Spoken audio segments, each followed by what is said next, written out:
Se é pra ir pra luta, eu vou. Se é pra estar presente, eu tô. Pois na vida da gente o que vale é o amor. Se é pra ir pra luta, eu vou. Se é pra estar presente. Então, boa noite. Inicialmente, agradecer o convite que foi feito, né, para que eu falasse um pouquinho sobre a questão da desigualdade de gênero e da violência, juntamente com Rita, da violência contra as mulheres. Primeiramente, eu vou me apresentar, mas dizer que eu não sou uma pesquisadora na área.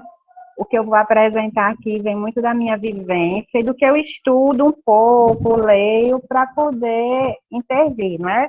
O ano passado eu estive diretamente envolvida no trabalho com mulheres, na Caritas Diocesana daqui de Caicó, e como assistente social, como feminista, como mulher negra, né, a gente se reconhece e a partir daí vai lendo, estudando um pouco, e a partir desse lugar que eu me coloco aqui hoje para conversar com vocês. Eu não trouxe nada assim muito elaborado, mas alguns pontos para que a gente possa pensar e refletir junto. Então, enquanto eu estiver apresentando, se vocês quiserem fazer algumas colocações, vocês vão ficar à vontade, eu coloquei algumas provocações.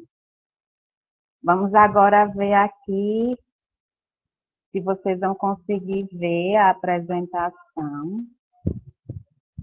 Vale, aqui também não está dando para compartilhar. Será que há algum problema na...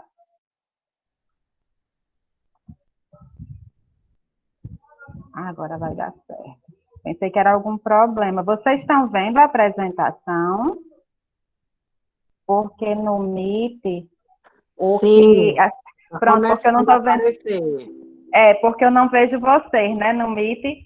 Aí eu vou ficar falando, eu só estou vendo meus slides. Se tiver algum problema no áudio ou na conexão, eu peço que vocês me avisem, tá certo? Combinado, Zane, eu te falo. Pronto. Então, aqui eu coloquei só o título. Inicialmente, eu coloquei para início de conversa, né? Porque é importante refletir sobre a desigualdade de gênero, que na atualidade existem outras formas de opressão e desigualdades, né? Porque se a gente pensar, não são só as mulheres que sofrem com a desigualdade, a gente pode pensar na desigualdade de raça, na desigualdade relacionada às questões de gênero, não só estritamente em volta da questão da mulher, né? A questão da desigualdade relacionada à classe social. Mas por que pensar e discutir especificamente em relação à mulher, nessa temática de hoje?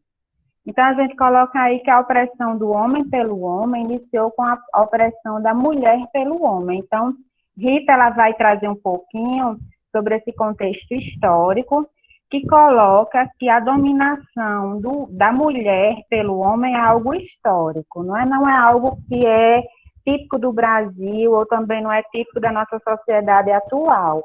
É algo que vem há um longo período, mas que vem se aperfeiçoando a partir do próprio desenvolvimento do modo de produção capitalista que utiliza da dominação da mulher, dessa desigualdade como uma ferramenta para ampliação do seu lucro, para ampliar o seu próprio desenvolvimento, né? Então, a gente colocou aí uma palavrinha, que eu não sei se todas as pessoas têm conhecimento, assim, eu pensei em algo bem didático, né? Então, a gente colocou aí a questão do patriarcado, que é um termo que a gente utiliza para se referir a esse sistema de opressão, apropriação e exploração sobre as mulheres. Eu trouxe essa citação de Cisne, que é um assistente social aqui de Mossoró, que eu gosto bastante.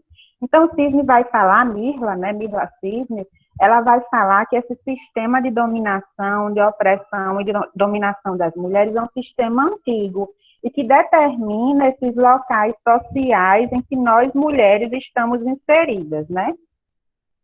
Então, a partir dessa ideia do patriarcado, por que existe esse patriarcado? O ponto de partida que nos coloca em determinadas posições na sociedade, a partir, né, da nossa classe, da nossa raça também, né, e do contexto cultural e histórico. Então, a gente vai refletir um pouco sobre isso. Aqui eu só trouxe alguns questionamentos para que a gente possa pensar um pouco, não é? A partir dessa ideia de patriarcado, que diferencia, que domina, não é? Que e utiliza dessa desigualdade social como ferramenta de desenvolvimento, típica do modo de produção capitalista na atualidade, não é? Então, a gente refletir um pouco. Por que será que existem tão poucas mulheres nos espaços de poder? Por que será que não existem tantas mulheres na política, já que a gente refletindo sobre nossa realidade, né, sobre o Brasil, já que nós mulheres somos maioria em nosso país, né? E se a gente pensar, por que não existem tantas mulheres negras, se as pessoas negras também são uma maioria no nosso país, né? Então, mulheres já são poucas nos espaços de poder. Se a gente pensar mulheres negras, vão ser muito menos. Então, por que será que existe essa diferenciação? Quem foi que ditou isso? Né? Por que isso existe? E sobre o sistema de opressão e dominação, a exploração imposto por algumas religiões. Por que será que em determinadas religiões a mulher sempre posta numa situação de subalternidade, de respeito àquela figura masculina? Muitas vezes ela não tem a mesma oportunidade que os homens têm de estar ali à frente, participando dos mesmos espaços. Quem foi que ditou isso? Quem foi que disse que o espaço de representação religioso, ele deve ser tipicamente ocupado por homens? E aí a gente traz sobre os papéis sociais, né? Sobre a famosa jornada de trabalho. Quem é que dita que a mulher, não é? Ela tem que ser dona de casa, tem que ser mãe, hoje a gente trabalha fora, mas mesmo assim a gente tem que estar disponível para o nosso companheiro, né? Como coloca aí na nossa imagem, desempenhar isso também. Quem foi que ditou isso? Né? Quem é que dita essas regras? E sobre a questão da maternidade, né? Quem é que dita essas regras que toda mulher, para ser mulher, ela tem que ser mãe também, não é? E aquelas que não se reconhecem enquanto mulheres mães são automaticamente excluídas, não é, desse cenário social. E essa jornada de trabalho, como a gente coloca aí, não é? Porque a mulher, ela trabalha fora, mas quando chega em casa, né, tem todas as suas atribuições relacionadas ao cuidado. Enquanto que alguns homens, eu não vou colocar assim respeito aos companheiros, mas a gente sabe que culturalmente existem atividades que são delegadas a nós mulheres, enquanto que o homem, ele, quando assume essas responsabilidades, que não são responsabilidades muitas vezes, aparece como ajuda, por isso que eu digo que muitas vezes não é responsabilidade. Ah, meu marido ajuda lavando os pratos, meu marido me ajuda fazendo o almoço, mas nunca aparece como sendo algo de responsabilidade compartilhada. Então, para a gente refletir, de onde surgiu isso? Né? Essa divisão de responsabilidades típicas do homem e da mulher. Por que a mulher tem que trabalhar fora e quando chega em casa tem que trabalhar também? Que é o que algumas autoras colocam, a questão da dupla jornada, né, que Mirla Cisne, aquela autora que eu coloquei inicialmente, para o patriarcado, ela diz que não existe dupla jornada, nem tripla jornada, como alguns autores colocam, né? Ela diz que é uma jornada intensiva e extensiva, porque a gente está trabalhando fora e chega em casa, automaticamente já inicia aquela demanda do cuidado, né? Seja em relação à casa, seja em relação às crianças.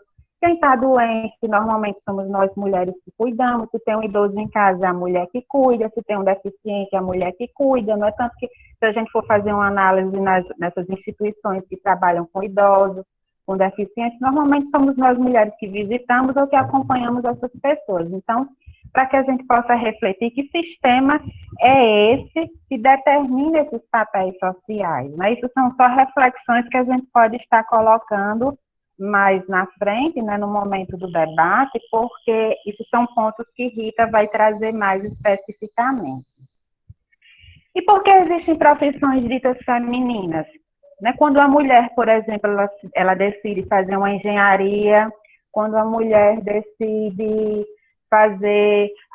ser motorista, não é? Tem algumas profissões que são de mulheres e outras que são de homens. Por exemplo, o serviço social é tido como uma profissão feminina, né? Tanto é que quando tem um homem, as pessoas ficam com algum preconceito em relação a esse homem. E daí o fato de ser uma profissão feminina também é muito atribuída essa questão do cuidado, A gente pode também fazer uma relação sobre a própria desvalorização da profissão, os baixos salários, né? E mesmo quando as mulheres elas ocupam os mesmos espaços que os homens, normalmente elas ganham menos também. A gente tem que refletir sobre isso. E por que será? Será que a gente não tem a mesma capacidade de ocupar aquele cargo? Ou quando a gente ocupa um cargo em igualdade com um homem, vamos supor, tem um homem que é assistente social, por que ele vai ganhar mais? Por que a opinião dele é mais importante, é mais reconhecida que a minha? O que determina isso? São só reflexões. E agora, especificamente, a gente entrando no ponto que eu fiquei mais para fazer igual trabalho, trabalho de escola, né? A minha parte, então, o assunto que eu e Rita, a gente refletiu um pouco, já que o momento ele é breve, para que a gente não repetisse muito as salas. Então, eu fiquei para refletir um pouco mais sobre a questão da violência contra a mulher. Então, a gente pegando todos esses elementos que eu pedi para vocês refletirem, né, todos esses questionamentos, a gente chega agora no elemento central da minha fala, que é por que são as mulheres as principais vítimas de violência? Que sistema é esse que determina que homens podem violentar mulheres?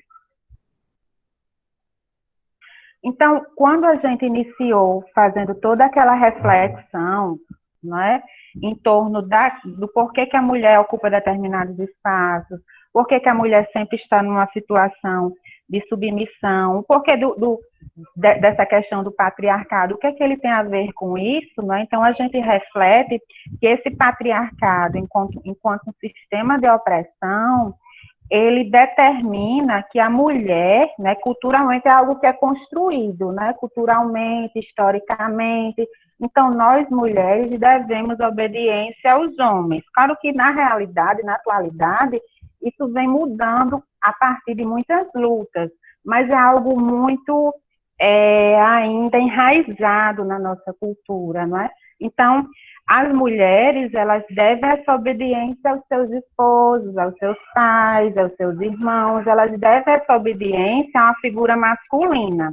E essa figura masculina, ela se coloca numa posição de dominação, de opressão e de exploração e de proprietário do corpo dessa mulher, a ponto dele dizer que ele pode violentar, pode matar, ele pode fazer qualquer coisa com o corpo daquela mulher, com a vida daquela mulher, já que a vida daquela mulher lhe pertence.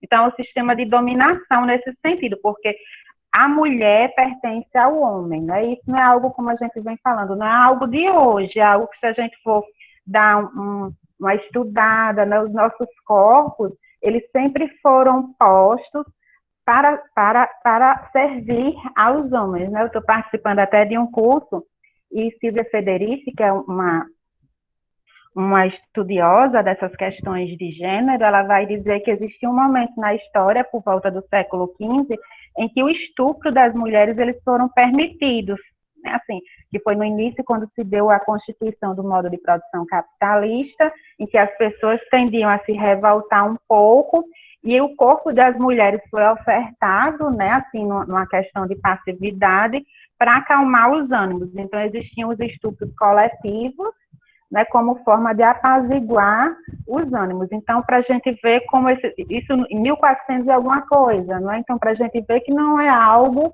de hoje, é algo que vem historicamente, que em determinados momentos de crise, ele se agrava ou, de certa forma, se torna mais possível um contramovimento, que nós mulheres que a gente possa conseguir um espaço melhor para vir colocar as nossas reivindicações, né?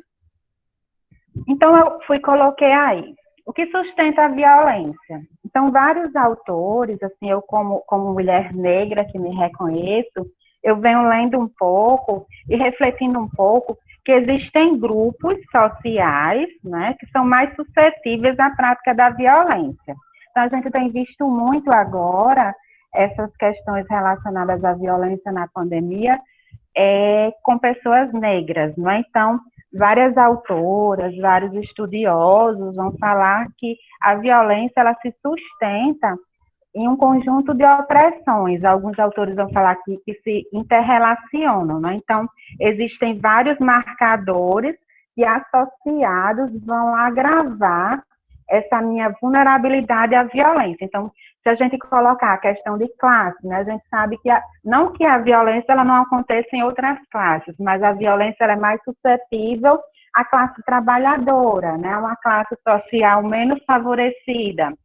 Se a gente pegar a questão da raça, a gente sabe que são mulheres negras que sofrem mais com a violência. Tanto é que a questão do feminicídio, ele tem diminuído, né? Que é aquele crime praticado contra mulheres por ser mulher, né?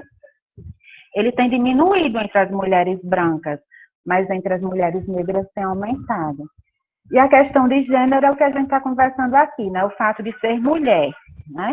Ou a questão da orientação sexual, que a gente sabe também que no Brasil existem vários crimes em relação à população trans, né? A expectativa de vida dessas pessoas é muito baixa. Então, Angela Davis, por exemplo, que é uma autora que eu gosto muito, ela vai dizer que existem esses elementos que eles se interrelacionam e determinam a maior vulnerabilidade das pessoas sofrerem esse tipo de violência. Tem Safiotti, que é do Brasil, que é uma autora também, que ela vai falar sobre isso. Ela diz que é um nó. É como se você pegasse todas essas opressões e desse um nó, né, amarrasse ali, e que vai determinar esse nó, que não tem como você, é um nó que você não consegue desfazer, né? Então, automaticamente eles estão ali se interrelacionando. A questão de gênero, eu sou mulher negra, eu sou mulher trabalhadora, então eu estou mais suscetível a essa prática da violência. Então, a gente pensando aqui no ciclo da violência, né? Chegando já a um dos elementos centrais da nossa discussão, né? A gente sabe que no Brasil existe uma legislação que é denominada Lei Maria da Penha, né? Que é um nome mais popular. Ela é muito popularizada, né? A gente pensa, né, que ela é muito popularizada, ela é muito divulgada. A gente pensa que muitas pessoas já ouviram falar, né? Ela é uma lei que existe desde 2006. Ela determinou que a violência praticada no âmbito familiar, praticada no âmbito doméstico, né? Praticada dentro de casa, por marido, companheiro, mesmo por filhos, né?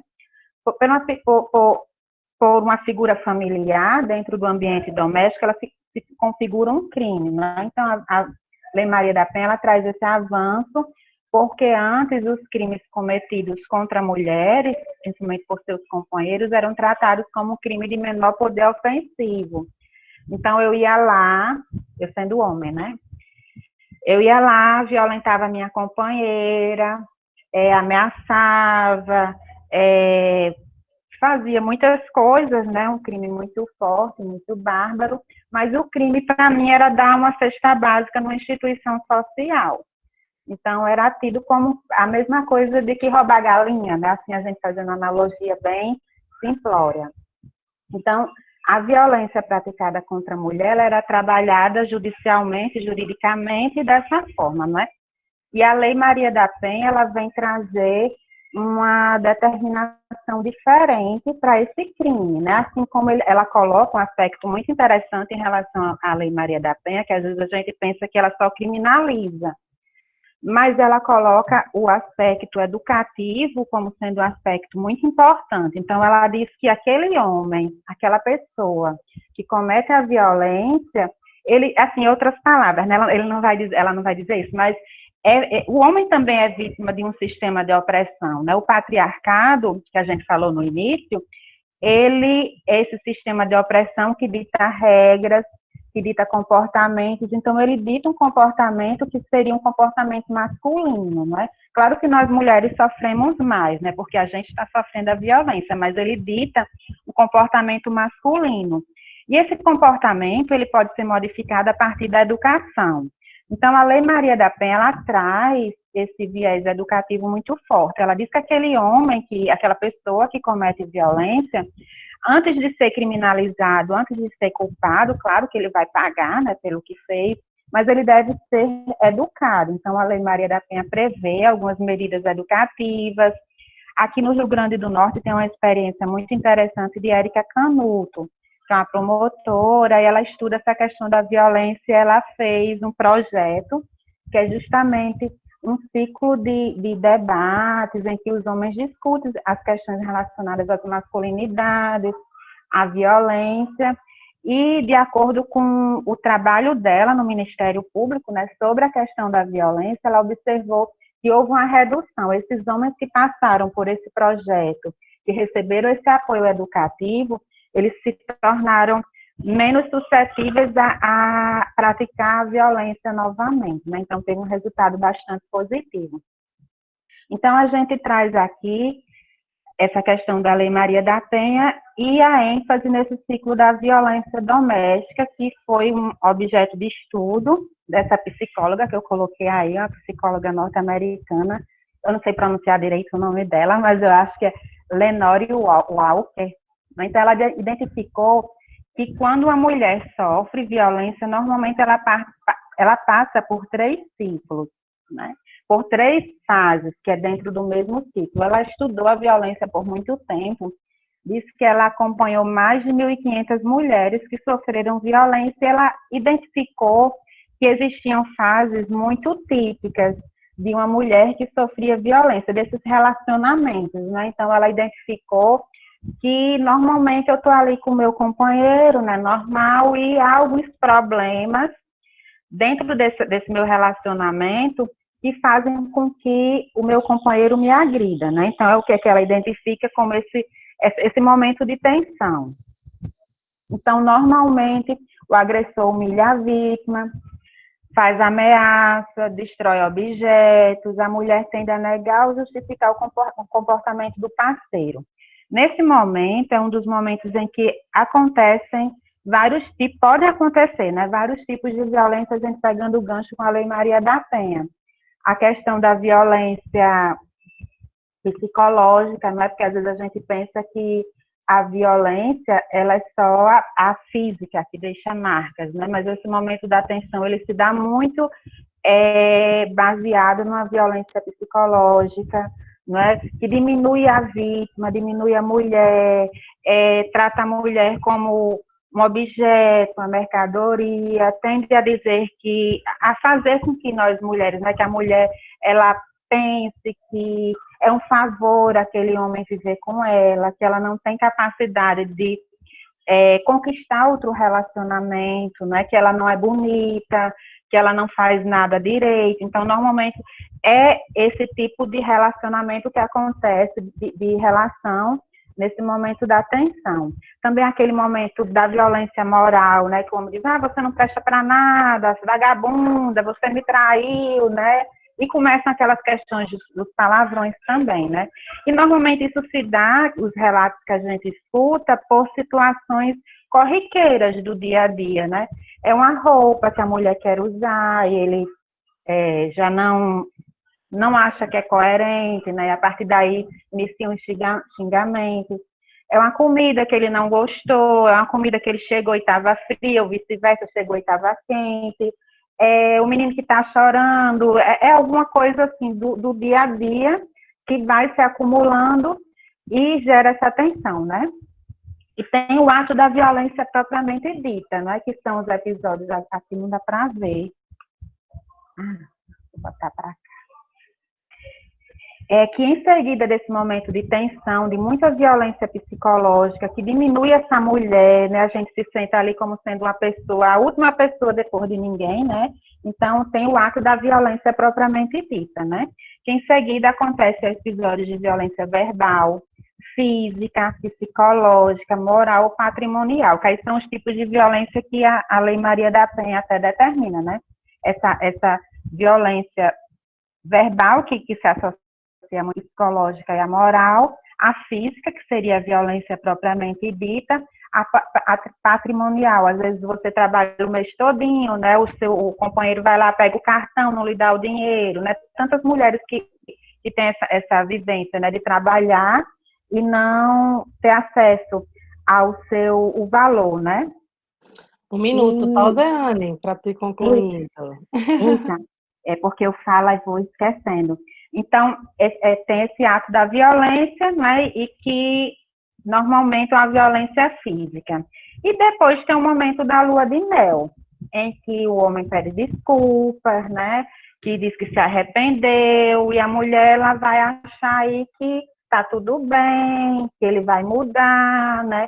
Que ela é uma pessoa especial, né? E que ela foi responsável por essa mudança desse homem, né? E o bicho não quer passar.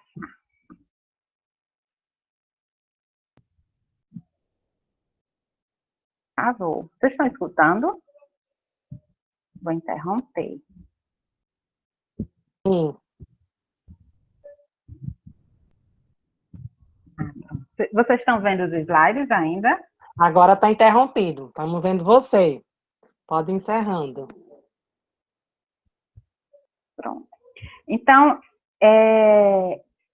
uma questão que eu tinha colocado, não é que enquanto uma mulher ela sofre violência, todas nós vamos sofrer, né, devido justamente a essa questão da desigualdade de gênero, né? Então, enquanto uma mulher, eu posso não sofrer violência no meu ambiente doméstico, mas eu tenho aquele medo de sair na rua no escuro, ou eu posso ser estuprada na rua, né? Então, eu posso não sofrer a violência dentro de casa com os meus familiares, mas eu estou vulnerável à prática da violência. Por isso que a gente diz que enquanto uma mulher sofrer violência, todas nós vamos sofrer, né? E trazendo só para a gente finalizar, Carla, um pouquinho para se refletir sobre a questão da violência, porque esse tema tem muitos elementos para a gente refletir. Poderia fazer um dia só para refletir sobre a violência contra a mulher nos tempos de pandemia. Não sei se vocês já fizeram.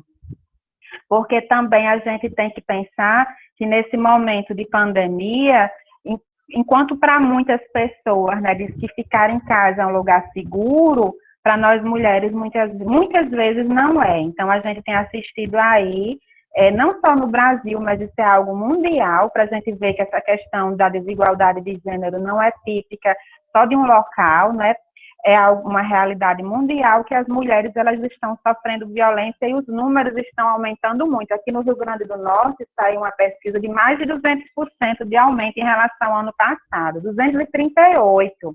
Essa Érica Canuto evidenciou. Então, é um número muito alto, né, de violência contra a mulher, e se a gente levar em consideração que nem todas as mulheres denunciam, ainda mais nesse momento de isolamento social, né? Então, a gente tem que refletir sobre isso também, que diante desse contexto de desigualdade de gênero, nós mulheres estamos muito mais sujeitas a vários tipos de violência nesse momento de pandemia, a ponto de se chegar a dizer que é um vírus e duas guerras, né? Assim, porque existe a guerra contra o vírus e essa guerra contra a violência doméstica, a violência contra a mulher, porque nós também estamos aí sujeitas a outros tipos de violência que não apenas a questão de casa, né? Então, nesse momento de pandemia, a gente tem, assim, orientado muito que as pessoas procurem denunciar, que a gente se livre um pouco daquela questão de que briga de marido e mulher, ninguém mete a colher, porque hoje em dia, a partir da própria Lei Maria da Penha, do avanço da legislação, permite que qualquer pessoa faça uma denúncia, eu não preciso me identificar. Então, eu posso ligar para o 180, ou mesmo para a polícia e denunciar aquela agressão, que a gente não pode deixar que nenhuma pessoa, seja mulher, criança ou idoso, que são os grupos mais vulneráveis nesse momento de pandemia, eles sofram violência, porque ninguém merece viver numa relação violenta, né? Então, só para finalizar, eu coloquei assim, por nossas mortas, nem um minuto de silêncio, mas toda uma vida de luta, né? Em memória a Marielle Franco, né? Eu tinha colocado a imagem dela, mas o computador fez questão de travar o PowerPoint, não está muito bom hoje. Mas é isso, gente, eu trouxe mais alguns elementos para que se possa refletir sobre esse nosso lugar social e o porquê de nós sermos mulheres nos determina, nos coloca nessa posição mais vulnerável à prática da violência. Então, a gente fica aí, qualquer dúvida, estamos por aqui. Obrigada, Carla. Pois na vida da gente que vale é o amor. É que a gente junto vai reacender estrelas, vai replantar nosso sonho em cada coração. Enquanto não chegar o dia, enquanto persiste a agonia, a gente ensaia o baile.